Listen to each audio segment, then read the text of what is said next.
आप सभी का स्वागत है UP academy for civil services में। मैं हूं मानस पांडे और मैं आपको पढ़ा रहा हूं पिछले 30 सालों में पूछे गए यूपी पीएससी द्वारा बायोलॉजी के वो सारे प्रश्न जो बार बार एग्जाम में रिपीट होते हैं। तो चलिए बिना समय बर्बाद किए मैं आपको इस आज की पार्ट का शुरुआत करने जा रहा हूं। तो सबसे पहले वहीं से शुरू करेंगे जहां मैंने छोड़ा हुआ था। इधर देखिए कौन सा सही सुमेलित नहीं है। मैं बहुत ज़्यादा समय नहीं लूँगा, मैं आपको बता दूं कि इसको जब आप पढ़ लें तो टेस्ट ज़रूर दें इन सारे टॉपिक पे। जैसे बायोलॉजी के सारे टेस्ट मैंने टॉपिक वाइज बना रखे हैं, टॉपर्स कोड पर है।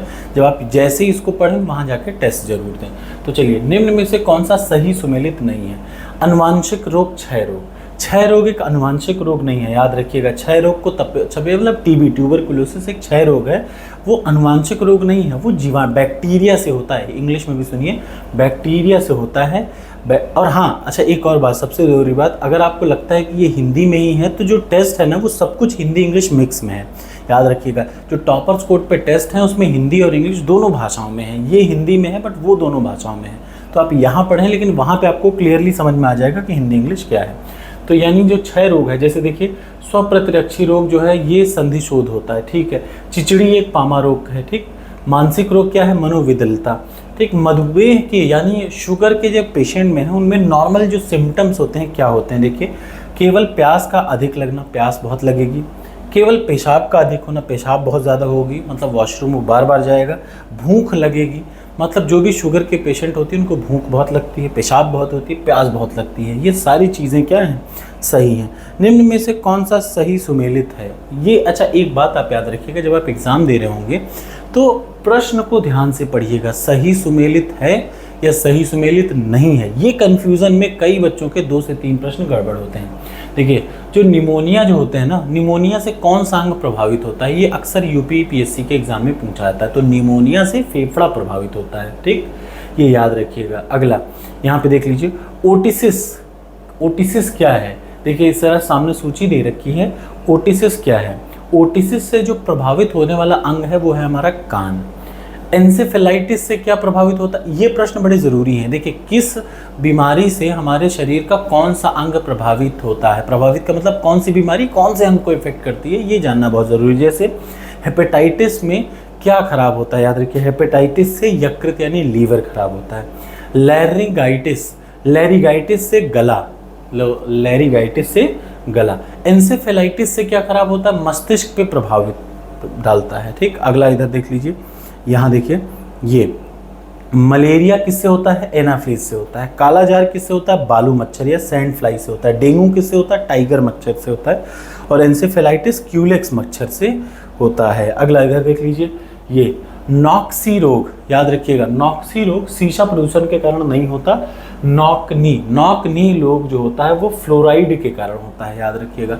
नॉकनी रोग फ्लोराइड के कारण होता है। इटाई रोग कैडमियम प्रदूषण के कारण होता है। मीनामाटा रोग, ये बहुत इंपॉर्टेंट है। जैसे देखिए, मीनामाटा किसकी वजह से होता है? मरकरी की, पारे की वजह से होता है। इटाई रोग किसकी वजह से होता है? कैडमियम की वजह से होता है। और शीशे की वजह से जो रोग होता है नॉक्सी होता है, ठीक। और एक और चीज़, ब्लू बेबी सिंड्रोम रोग नाइट्रेट के प्रदूषण के कारण होता है। ये बड़ी इंपॉर्टेंट प्रश्न है। अब ऐसा नहीं है कि आप इसको यहाँ पे ही आएगा, ये इन्वायरमेंट का भी प्रश्न हो सकता है क्या, कि ब्लू बेबी सिंड्रोम रोग किसकी वजह से होता है? नाइट्रेट की वजह से। अगला, कैडमियम की वजह से कौन सा रोग? इटाई। पारे की वजह से यानी मरकरी की वजह से मीनामाटा रोग, ठीक।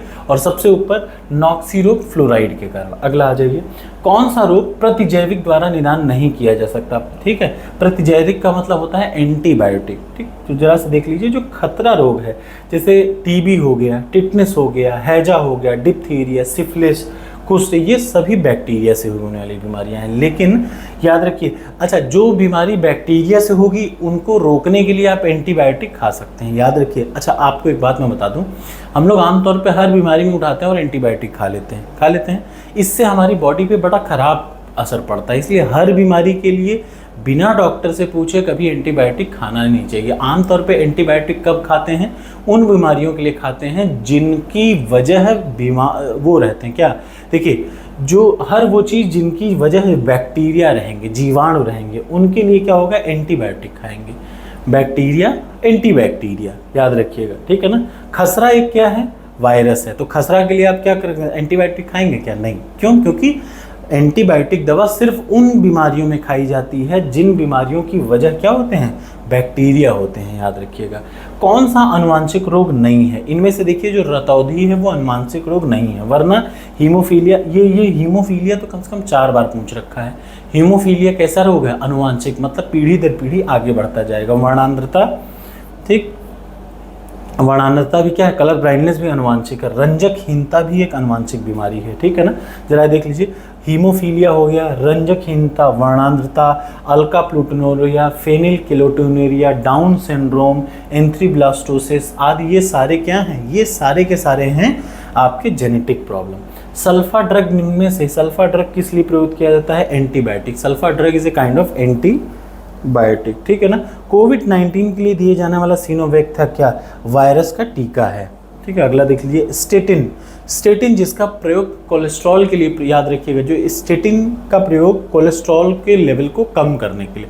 कोलेस्ट्रॉल में होता क्या है, जो हमारी नसें हैं, नसें जैसे देखिए, ये मान लीजिए ये पाइप है, तो अब इस पाइप में क्या जगह है, जब कोलेस्ट्रॉल बढ़ेगा तो इसकी जगह कम होती जाएगी, मतलब जो इतना गैपिंग था, पाइप जो मोटी थी वो पाइप पतली होके हो गई, इसका मतलब थिकनेस, इनकी थिकनेस बढ़ जाती है, तो ब्लड को जाने का जगह कम मिलता है। तो कोलेस्ट्रॉल के स्तर को कम करने के लिए खमीर का यूज़ किया जाता है, याद रखिएगा। कोलेस्ट्रॉल के स्तर को कम करने के लिए यीस्ट का यूज़ किया जाता है। जरा ये लास्ट प्रश्न देखिए, मानव शरीर के भाग में रोगों की पहचान की जाती है, मानव शरीर के भीतरी भाग में रोगों की पहचान की जाती है। अगर आपके बॉडी के अंदर कोई, याद रखिए, बॉडी के अंदर कोई मैटर फंसा है तो एंडोस्कोपी से, कौन सा, एंडोस्कोपी से, याद रखिए। मानव शरीर के भीतरी भाग में रोगों की पहचान के लिए कौन सा स्कोपी, एंडोस्कोपी। कार्डियोलॉजी किसके लिए, हार्ट के लिए, ठीक है ना। अगला, नैको एक संस्था है, नैको एक संस्था है एड्स के लिए, नेशनल एड्स कंट्रोल ऑर्गेनाइजेशन। इसकी स्थापना 1992 में हुई थी। जरा देख लीजिए, डेंगू बुखार के लिए प्रयुक्त होने वाला चिकित्सीय परीक्षण कौन सा है,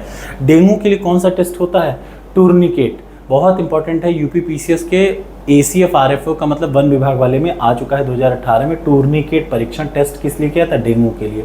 एंटीबायोटिक कहाँ से प्राप्त होते हैं, जीवाणुओं से। भाई देखिए, कहा जाता है ना कि लोहे को लोहा ही काटता है, तो अगर कोई बीमारी जीवाणुओं से हुई है या बैक्टीरिया से हुई है तो उसका एंटीडोट भी कैसे बनेगा, बैक्टीरिया से बनेगा। प्रतिरक्षी प्रोटीन, एंटीडोट जो प्रोटीन होता है जो कोशिकाओं की विषाणु संक्रमण से रक्षा करता है, वो क्या है, कौन है, इंटरफेरॉन, याद रखिएगा, कौन है, इंटरफेरॉन। ये 3 समूह में है, इंटरफेरॉन के 3 समूह हैं, श्वेत रुधिर कणिकाओं से इंटरफेरॉन, पी संयोजिक फाइब्रोब्लास्ट से इंटरफेरॉन, लिम्फोसाइट से इंटरफेरॉन। तो कुल मिला के इंटरफेरॉन क्या है, ये प्रतिरक्षी प्रोटीन है जो कि विषाणु संक्रमण से, वायरस से रक्षा करता है, वो है इंटरफेरॉन। हमारे बॉडी की जो बाहरी वायरस है उससे जो रक्षा करेगा वो होगा इंटरफेरॉन। टीबी के परीक्षण हेतु कौन सा टेस्ट है, मंटॉक्स का टेस्ट, याद रखिएगा। अभी मैंने आपको डेंगू का टेस्ट बताया, अभी आप पढ़ रहे हैं टीबी का टेस्ट, ठीक, जरा ध्यान से देख लीजिए। और कमेंट बॉक्स में करके बताइए कि विडाल टेस्ट कब किया जाता है, जल्दी से कमेंट बॉक्स में कमेंट करके बताइए। Triple antigen vaccine, triple antigen vaccine किन रोगों से रक्षा करने के लिए लगाई जाती है, तो कुकुर खांसी, टिटनेस और डिप्थीरिया, याद रखिएगा। ट्रिपल एंटीजन वैक्सीन इन तीनों से बचने के लिए, क्या, कुकुर खांसी, टिटनेस, बैक्टीरिया। टीबी से बचने के लिए BCG का टीका लगाया जाता है। अच्छा, BCG का टीका नवजात शिशु को कितने दिन के भीतर में लगाना ज़रूरी है, जन्म के तुरंत बाद BCG का टीका लगता है, बहुत ज़रूरी है। जैसे बच्चा पैदा होता है कुछ समय बाद ही उसको BCG का टीका लगवाना चाहिए। सूअरों को मानव रिहायशी क्षेत्र से दूर रखने में कौन सा सहायक है, जापानी इंसेफेलाइटिस, याद रखिए। सूअरों को मानव रिहायशी क्षेत्र से दूर रखना किसके मतलब जो जापानी इंसेफेलाइटिस है उसके भी एक बड़े वाहक होते हैं सूअर। तो अगर आप चाहते हैं कि आपके बच्चों में जापानी इंसेफेलाइटिस ना फैले तो सूअरों को अपने इलाके से दूर रखिए, ठीक। अगला आ जाइए, कुनैन के अलावा कौन सी एक ऐसी औषधि है जो मलेरिया के लिए प्रयोग की जाती है, तो आर्टीथर, याद रखिएगा। कुनैन का प्रयोग किया जाता है मलेरिया से बचने के लिए, मतलब मलेरिया बीमारी अगर आपको हो गई है, मच्छर होता है, मच्छर काट लेता है, से पानी इकट्ठा करके रखे रहिए। बारिश का पानी अगर 1 हफ्ते इकट्ठा रहेगा तो उसमें मच्छर पैदा हो जाएंगे, वो काटेंगे तो आपको मलेरिया हो जाएगा। मलेरिया हो जाएगा तो उससे बचने के लिए कुनैन को खाना पड़ेगा। कुनैन के अलावा आर्टीथर जो होता है, आर्टीथर भी यूज़ किया जाता है, क्या आर्टीथर भी यूज़ किया जाता है मलेरिया के लिए। अच्छा, कुनैन कहाँ से निकलता है, तो सिनकोना की छाल से कुनैन का निर्माण किया जाता है। अगला, चिकित्सा में गोल्डन आवर का संबंध क्या है। आमतौर पे जब हार्ट अटैक होता है ना, याद रखिएगा, हार्ट अटैक होता है तो शुरुआती 2 से 3 घंटे बहुत इंपॉर्टेंट होते हैं। मतलब जब पहली बार अटैक आए, आप अगले 1 से 1.5 घंटे के भीतर में मरीज को अगर हॉस्पिटल लेके पहुंच गए तो ये जो समय रहता है, these all time is known as golden hour. Beta blocker क्या है? बीटा ब्लॉकर हार्ट के लिए दिया जाता है, याद रखिए। बीटा ब्लॉकर एक प्रकार की रोकथाम की दवाएं हैं जिनका बीटा ब्लॉकर तब दिया जाता है जब कहीं पे सिम्टम रहे कि यार इनको हार्ट अटैक आ सकता है, इसलिए, ठीक है ना। बीटा ब्लॉकर ही खिलाया जाता है, याद रखिए। ये प्रारंभिक दवा नहीं है, ठीक, बट हाई ब्लड प्रेशर हो जाए तो बीटा ब्लॉकर दिया जाता है। बबल बेबी रोग क्यों कहा जाता है? याद रखिए, बहुचर्चित बबल बेबी रोग, रोगग्रस्त शिशु का उपचार जर्मन रहित प्लास्टिक के बुलबुले में किया जाता है। सबसे बबल बेबी रोग क्या है? इसका उपचार ये बच्चों को होता है, प्लस जब इसका ट्रीटमेंट होगा तो जर्मन लेस प्लास्टिक के बुलबुले से किया जाएगा। अगला, सभी प्रकार के कैंसर की चिकित्सा है कौन सा उपचार नवीनतम है? तो याद रखिए ये है IMRT, ठीक है ना। मैंने आपको इसके पिछली वीडियो में ये भी बताया था कि कैंसर के टेस्ट के लिए एक तो बायोप्सी होता है, एक और होता है, ठीक, पेट स्कैन। हाँ, 2 याद रखिएगा। कैंसर के अगर किसी को कैंसर है कि नहीं है, इसके लिए एक तो बायोप्सी कराई जाती है। अगर बायोप्सी से भी नहीं समझ में आया तो उसके बाद पेट स्कैन टेस्ट होता है। पेट स्कैन याद रखिएगा, बहुत इंपॉर्टेंट है। एक तो बायोप्सी, दूसरा पेट स्कैन। ये 2 टेस्ट से पता चलता है किसी व्यक्ति को कैंसर है कि नहीं है। अब देखिए नवीनतम उपचार क्या है, जरा यहाँ देख लीजिए, IMRT। मलेरिया की दवा सिनकोना की छाल क्या है? तो वो है क्लोरोक्वीन, ठीक। अगला आ जाइए, समुद्री घास निम्न में से किस तत्व का मुख्य एवं महत्वपूर्ण स्रोत है? समुद्री घास से आयोडीन सबसे ज़्यादा मिलता है, ठीक है। वह रेडियो समस्थानिक जिसे परिवहन तंत्र में खून के थक्के का पता लगाने का। अब ये जो है बड़ा ज़रूरी है, याद रखिए। यहाँ से हर बार हर एग्जाम में एक प्रश्न आ जाता है। बायोलॉजी का एक फिक्स प्रश्न इस इलाके से आता है। अगर ब्लड में थक्का बन रहा है कि नहीं बन रहा है, इसके लिए क्या होता है? सोडियम 24 टेस्ट किया जाता है, याद रखिएगा। मैंने बोला था ना, ब्लड के फ्लो को मेंटेन करने के लिए सोडियम, तो ब्लड का फ्लो रुका हुआ है या थक्का बन रहा है, इसके लिए भी क्या? सोडियम 24। अगला आ जाइए, P23 क्या है? रुधिर की खराबी से होने वाले ल्यूकेमिया के उपचार के लिए P24 टेस्ट। I-131 थायराइड ग्रंथि का टेस्ट करने के लिए। Fe आयरन का अवरक्तता के रूप में, और कैंसर के लिए कोबाल्ट 60, ठीक। अगला मैं आपको बताता हूँ, ये सारे प्रश्न बड़ा ज़रूरी है। देखिए, आयोडीन 131 का उपयोग थायराइड ग्रंथि के टेस्ट के लिए। अगला, रक्त के व्यतिक्रमण के लिए, मतलब ब्लड फ्लो को चेक करने के लिए सोडियम 20। याद रखिएगा फिर से, ब्लड के प्रेशर को, ब्लड के फ्लो को टेस्ट करना है तो सोडियम, इसको मेंटेन, ब्लड के फ्लो को मेंटेन करना है तो भी सोडियम। कैंसर के लिए कौन सा टेस्ट होता है? कोबाल्ट 60, ठीक। अगला, रोकथाम के लिए, ठीक ना। अब उसका आर्सेनिक 75, ट्यूमर की पहचान के लिए आर्सेनिक 75। यहाँ पे देख लीजिए सेम चीज़, ऑलरेडी सब कुछ सेम वही है। ये प्रश्न फिक्स है, इसलिए आपको इसको गलती नहीं करनी चाहिए। यहाँ पे एक जो चीज़ अलग है ये मैं बता दूँ, देख लीजिए कौन सा सही सुमेलित नहीं है। कोबाल्ट 60 क्या है? कोबाल्ट 60 से कैंसर का टेस्ट किया पता चलता है। आयोडीन 131 से थायराइड का बिल्कुल उपचार होता है। अगला, फास्फोरस 32 से श्वेत अक्तता का उपचार किया जाता है, ये भी एकदम सही है, ठीक। जो गोल्ड 198 है वो प्रोस्टेट कैंसर के इलाज में प्रयुक्त होता है, ना कि रेटिना दोषों के लिए, ठीक है ना। गोल्ड 198 प्रोस्टेट कैंसर के लिए होता है। अगला आ जाइए, इलेक्ट्रॉन किरण चिकित्सा एक प्रकार की विकिरण, अरे जो वो होती है ना, जब आपको किसी को कैंसर हो जाता है, अगर कोई आदमी को कैंसर हो जाता है तो उस पर रेज वाला जो रहता है उसको विकिरण से सही करते हैं, विशेष प्रकार के कैंसर, ठीक। अस्पताल में किस विभाग में कैथ लैब होती है? याद रखिए, कार्डियोलॉजी विभाग में कैथ लैब होती है। ये कब आया? 2014 के UPPCS में। किस जांच के लिए एलिसा प्रयोग किया जाता है? एड्स की जांच के लिए। बहुत इंपॉर्टेंट है ये, सबसे इंपॉर्टेंट, याद रखिए। एड्स की जांच के लिए कौन सा टेस्ट किया जाता है? एलिसा। मैंने आपको सारे टेस्ट बताए हैं अब तक, जैसे डेंगू की जांच के लिए कौन सा टेस्ट, मलेरिया की जांच के लिए कौन सा टेस्ट, ठीक, टाइफाइड की जांच के लिए कौन सा टेस्ट। एलिसा टेस्ट कब किया जाता है? तो एड्स की जाँच के लिए, याद रखिएगा। अगला, निम्न में से किसकी क्रियाविधि रिकॉर्ड करने हैं? ECG। EEG कब किया? एक होता है ECG हार्ट के लिए, EEG मस्तिष्क के लिए, ठीक है ना। जरा यहाँ से मैं आपको दिखा दूँ, एक आध कोई प्रश्न होगा, जैसे इस प्रश्न में आपको समझ में आ जाएगा। इधर देख लीजिए, किसके टेस्ट के लिए कौन सा, जैसे ECG किसके लिए किया जाता है? हृदय के लिए। जरा ध्यान से देख लीजिए। ऑडियोग्राम से कान का टेस्ट किया जाता है। ECG से हृदय का टेस्ट होता है। EEG से मस्तिष्क का टेस्ट होगा, और मेमोग्राफ से वक्ष का टेस्ट होगा, ठीक।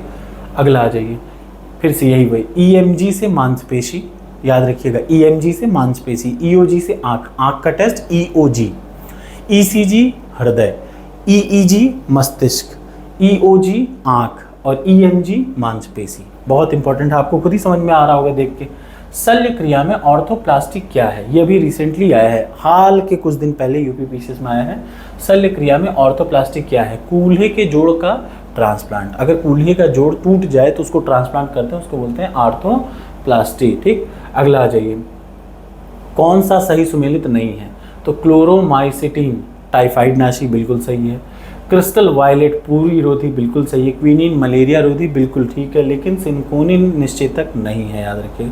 सिंकोना एक सदाबहार पौधा है भैया, जिससे निकाला जाता है क्या? कुनैन। ठीक, अगला यहाँ देख लीजिए। आक्यूलिस्ट क्या है? आँख से संबंधित है। यूरोलॉजिस्ट मूत्र नलिका से संबंधित है। नेफ्रोलॉजिस्ट गुर्दे से संबंधित है और कार्डियोलॉजिस्ट हृदय से। जैसे आप कहीं जाएंगे दिल की बीमारी के लिए, कहाँ जाएंगे? कार्डियोलॉजिस्ट के पास। अगर आप गुर्दा आपका किडनी खराब हो गई हो, किडनी किसी की गड़बड़ हो, तो नेफ्रोलॉजिस्ट के पास। अगर मूत्र नलिका में प्रॉब्लम हो तो यूरोलॉजिस्ट के पास। ठीक, और आर्क्यूलिस्ट क्या है? आँखों के लिए। अगला आ जाइए, यहाँ पे देख लीजिए। घात करो और छिप जाओ नाम से कौन विषाणु है? तो RSV विषाणु, याद रखिएगा। RSV विषाणु को घात करो और छिप जाओ। वो कौन सा मानव अंग है जिसके रोगग्रस्त हो जाने पर डायलिसिस की आवश्यकता पड़ती है? तो आपको पता होना चाहिए, वृक्क। ठीक, वृक्क यानी किडनी खराब हो जाए तो डायलिसिस। किडनी का काम क्या है? ये भी याद रखिएगा। ब्लड को क्या करना? देखिए, किडनी का पहला काम है हमारे बॉडी के हर अंग में ब्लड जो ऑक्सीजन है उसको पहुंचाना। याद रखिए, किडनी का पहला काम क्या है? सॉरी, ब्लड का काम क्या है? ब्लड का काम है हमारे बॉडी के हर अंग तक ऑक्सीजन पहुंचाना। किडनी का काम है उस ब्लड को प्यूरीफाई करना। सॉरी, मैं बोलने में मिस्टेक हो गया था उस समय। किडनी का काम है ब्लड को प्यूरीफाई करना, रक्त को छानना। तो रक्त को छानने का काम किसका होता है? किडनी का। हृदय आघात के समय सबसे पहले क्या किया जाना चाहिए? हृदय की मालिश करनी चाहिए, याद रखिएगा। हृदय आघात यानी अगर हार्ट अटैक हो जाए तो अचानक दिल काम करना बंद हो जाता है, उस कंडीशन में तेज से हल्का हल्का दाबना चाहिए, सबसे पहले याद रखिएगा, ताकि ब्लड का फ्लो शुरू हो जाए। अगला टॉपिक यहाँ से शुरू होगा। ठीक, अगला टॉपिक क्या है? पादप जगत और प्रकाश संश्लेषण। तो पहला प्रश्न क्या है? प्रकाश संश्लेषण है क्या चीज़? ठीक है, प्रकाश संश्लेषण एक प्रक्रिया है जिसमें क्या होती है? प्रकाश ऊर्जा रासायनिक ऊर्जा में कन्वर्ट होती है। याद रखिएगा, जो फोटो इलेक्ट्रिक एनर्जी है वो केमिकल एनर्जी में चेंज होती है। अरे खाना बनाने की प्रक्रिया है। टमाटर का लाल रंग, याद रखिएगा, लाइकोपीन। टमाटर का लाल रंग किसकी वजह से? लाइकोपीन। बहुत इंपॉर्टेंट है। अब यहाँ से जैसे ये कलर वाला बहुत आएगा, पिगमेंट वाला। टमाटर का लाल रंग किसकी वजह से? लाइकोपेन की वजह से। कौन पौधों को भोजन बनाने के लिए आवश्यक है? याद रखिए, कार्बन डाइऑक्साइड। पौधों में जल, प्रकाश, ये इधर देख लीजिए, पानी, लाइट, क्लोरोफिल और कार्बन डाइऑक्साइड सबसे ज़रूरी। अगर खाना बनाना, जैसे हम खाना बनाते हैं तो पौधे भी खाना बनाते हैं अपना। कैसे बनाएंगे? सूर्य का प्रकाश, पानी, क्लोरोफिल और कार्बन डाइऑक्साइड। ठीक, पंखयुक्त पराग कण पाए जाते हैं, किस में पाए जाते हैं? पाइनस में पाए जाते हैं। वह फल जिसमें सबसे ज़्यादा लोहा पाया जाता है तो वह है करौंधा। ये प्रश्न पीसीएस में बार बार आ चुका है। रिसर्पिन दवा किस लिए, दवा कहाँ से निकाली जाती है? तो सर्पगंधा से। याद रखिए, रिसर्पिन सर्पगंधा से निकाली जाती है। ठीक, और निम्न में से किसके कारण टमाटर का रंग लाल? मैंने बता दिया, लाइकोपेन की वजह से। ठीक है, जरा यहाँ देख लीजिए, प्रकाश संश्लेषण प्रक्रिया के लिए निम्न में से किसकी उपस्थिति आवश्यक नहीं है? किसकी नहीं है? ऑक्सीजन नहीं भी हो तो चलेगा। क्यों? क्योंकि ऑक्सीजन तो भैया पानी से मिल ही जाता है। इधर देखिए, मैंने क्या बताया था? सूर्य का प्रकाश, ध्यान से सुनिए, सूर्य का प्रकाश, जल, कार्बन डाइऑक्साइड, ये आपको मैं बता चुका हूँ। ठीक, प्रकाश संश्लेषण क्या क्रिया है? ऊर्जा उपयोग, अरे खाना बनाने की प्रक्रिया, ऊर्जा उपयोग की। क्लोरोफिल किस में यूज़ होता है? प्रकाश संश्लेषण में। हीमोग्लोबिन कार्बन डाइऑक्साइड का वाहक है, हमारे ब्लड में पाया जाता है। शुष्क बर्फ या ड्राई आइस, ठंडे पेय पदार्थों में ड्राई आइस यूज़ होता है। ग्रेफाइट नाव के संयंत्रों में यूज़ होता है। ठीक, अगला जरा देख लीजिए, कौन सी एक गैस प्रकाश संश्लेषण में उत्पन्न होती है? तो ऑक्सीजन उत्पन्न होती है। तभी पेड़ क्या होते हैं? जब खाना बनाते हैं तो जल, सबसे पहला जल, दूसरा प्रकाश, तीसरा क्लोरोफिल और चौथा कार्बन डाइऑक्साइड। चार चीज़ों से मिला के अपना खाना बनाते हैं। तो जो इनके बाहर निकालते हैं वो क्या निकालते हैं? ऑक्सीजन। ठीक, बहुत ज़रूरी है। अगला प्रश्न मैं आपको दिखाता हूँ, क्लोरोफिल में क्या पाया जाता है? मैग्नीशियम। बहुत इंपॉर्टेंट प्रश्न, क्लोरोफिल में क्या पाया जाता है? मैग्नीशियम। कार्बन प्रकाश संश्लेषण के C4 चक्र को सर्वप्रथम किसने खोजा गया था? मक्का में। याद रखिए, प्रकाश संश्लेषण को खोजा गया था मक्का में। कौन सा पृथ्वी के कार्बन डाइऑक्साइड चक्र में कार्बन डाइऑक्साइड की मात्रा को नहीं बढ़ाता? तो प्रकाश संश्लेषण कार्बन डाइऑक्साइड की मात्रा को नहीं बढ़ाता, कम करता है, और ऑक्सीजन की मात्रा को बढ़ाता है। दिन के प्रकाश में क्लोरोफिल सार जिस वर्ण में प्रतिदीप्त होता है वो क्या है? लाल। ठीक, दिन के प्रकाश में लाल। एजोला एक क्या है? तो ये फर्न है, याद रखिएगा। एजोला एक क्या है? फर्न है। क्या है? फर्न। येलो वेन मोजैक, याद ध्यान से सुनिए, येलो वेन मोजैक भिंडी की बीमारी है, बहुत इंपॉर्टेंट है बट बहुत ज़रूरी भी है, याद रखना। अगला, कौन सा पादप हार्मोन्स है? तो साइटोकाइनिन एक पादप हार्मोन्स है, ये याद रखिएगा। कौन सा पादप हार्मोन मुख्यतः फल के पकने के लिए? तो एथिलीन का यूज़ किया जाता है फलों को आर्टिफिशियली पकाने में। किस हार्मोन द्वारा पादपों में प्रकाशनुवर्ती संचलन नियंत्रित किया जाता है? तो ऑक्सीन। अगला, कौन सा तत्व पौधों में सूक्ष्म पोषक तत्व नहीं है? तो मैग्नीशियम, याद रखिएगा। मैग्नीशियम किस में पाया जाता है? मैंने बताया ना, क्लोरोफिल में। पौधे नाइट्रोजन को, ध्यान से देखिए, पौधे नाइट्रोजन को किस रूप में ग्रहण करते हैं? पौधे नाइट्रोजन को नाइट्रेट के रूप में ग्रहण करते हैं। शायद इन्वायरमेंट में मैंने पढ़ाया, नहीं पढ़ाया तो मैं जरूर पढ़ाऊंगा, नाइट्रोजन फिक्सेशन, एक प्रश्न फिक्स आता है एग्जाम में। अधिकतर रेगिस्तानी पौधे रात के समय में पुष्पित होते हैं, क्यों? क्योंकि रेगिस्तान कीड़े रात में सक्रिय होते हैं।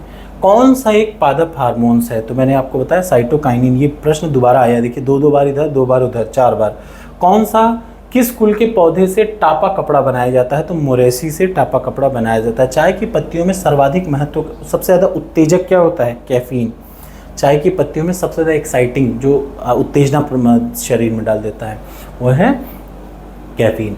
पेड़ की आयु का पता कैसे लगाया जाता है? उसके वलयों की, देखिए, कोई पेड़ को बीच से काटिए, उसमें देखिए जितने छल्ले हैं उससे उसकी एज पता चलती है। पेड़ में जाइलम किस लिए जिम्मेदार है? जाइलम का मतलब जल, याद रखिए, जाइलम से जल, जल के फ्लो के लिए। कीटभक्षी पौधा जहाँ उगते हैं वहाँ किसकी कमी रहती है? नाइट्रोजन की कमी। ठीक, अगला आ जाइए। वह पौधे जिनमें पेट्रोकॉक्स के रूप में, पेट्रोक्रॉप्स के रूप में जाना जाता है, वो क्या है?